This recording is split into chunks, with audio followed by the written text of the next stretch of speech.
Now, some of Britain's biggest police forces have seen religious hate crime incidents double over the past 18 months. Well, we're joined now by Imam Sabah Ahmadi and Rabbi Hannah Kingston. Thank you so much, both, for joining us, particularly during this festive period for so many.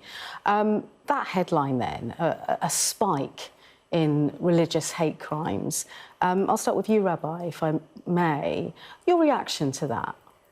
I think the reality is people are feeling very vulnerable at the moment. People are scared to show outwardly their faith.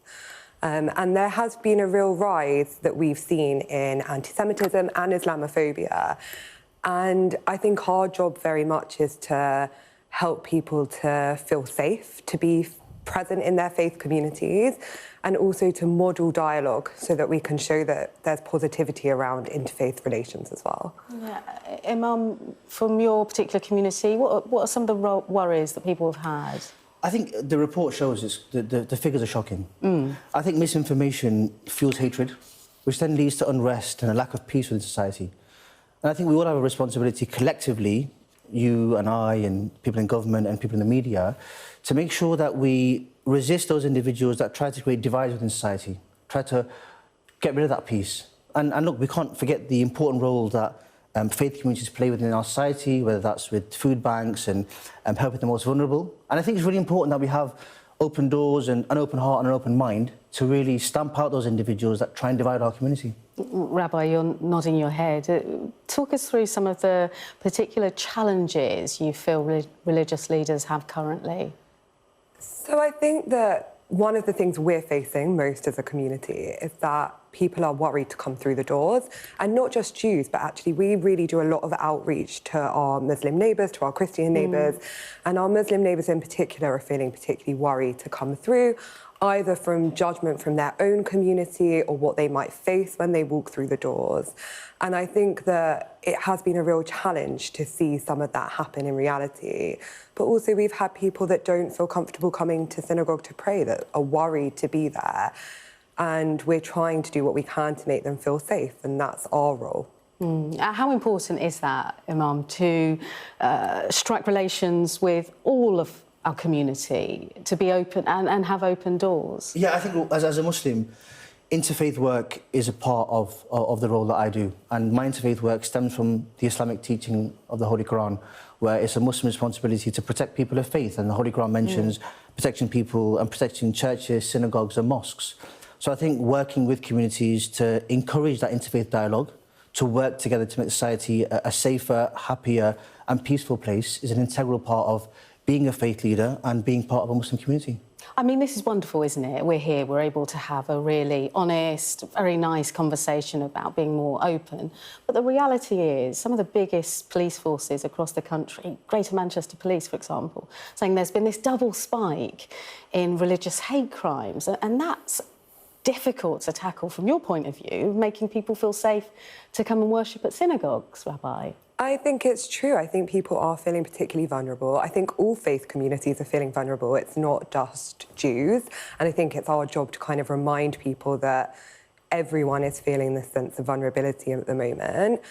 But I think it's real, and I think it's especially real in areas where Jews are a particular minority and there's not as many people around, and therefore they're feeling it. I think it's true for our uni students on campus that are particularly feeling it.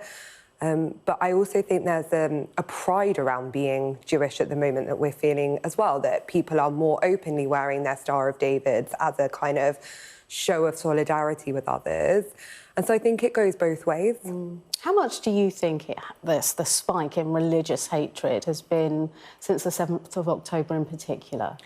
So we've definitely upped our security measures at synagogue, but I think one of the realities that we face as Jews is we've always had guarded security on our gates. You never, ever are able to walk into a synagogue without passing security first. And I think we've always really tried to make security a first line of welcome rather than a first line of defence. So people feel really kind of held by our security, but it's also really been our job to hold our security and make sure that they feel comfortable. And it is real. There has been a rise in anti-Semitism. There has been a rise in Islamophobia. And I think it all stems out of misunderstanding and not talking to one another and not being able to have some of the difficult conversations. And you've touched on this, misinformation online, and the police also reporting that since the Southport stabbings and the summer riots, there's been a rise in Islamophobia too. There has been. I think the summer riots was a cause of that Islamophobia, but I think just talking about the 7th of October has had an impact on the Muslim community. I think there is tension between the Muslim community and the Jewish community after the 7th of October. Naturally, there are opposing views. I think what's most troubling, actually, is the double standards we see. And what I mean by that is I feel that the lives of Palestinians compared to other people across the world are not the same. And what I mean by that is if we see, for example, here in a school or in America, if there's a terrorist in a building, we send in special forces to neutralise that terrorist. Whereas what we're seeing across the world is carpet bombing and killing, well, more than 50, 60 people a day. And I think that double standard within what we're seeing now fuels that unfortunate distance between the communities. But I've always said to young people that you can't fight fire with fire. Conversation and dialogue is really important, like we sat here today.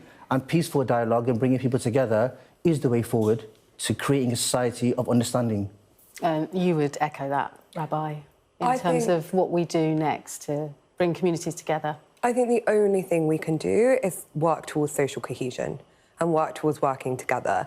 And Saba and I can speak for each other that we've had difficult conversations. There have been times where we've disagreed. But isn't that important to walk through it? The most important thing is to come out the other side as people, seeing the humanity in one another, to see that we're both struggling in different ways and to relate to one another on a human level. And that's always where we've come to it as friends first. So we both have different views, different politics. We come to the table hurt in different ways. And the only thing we can do is approach one another with humanity. And that's something that I've always been really grateful to Saba for, was that friendship that he's given me through this process to enable us to have those difficult conversations.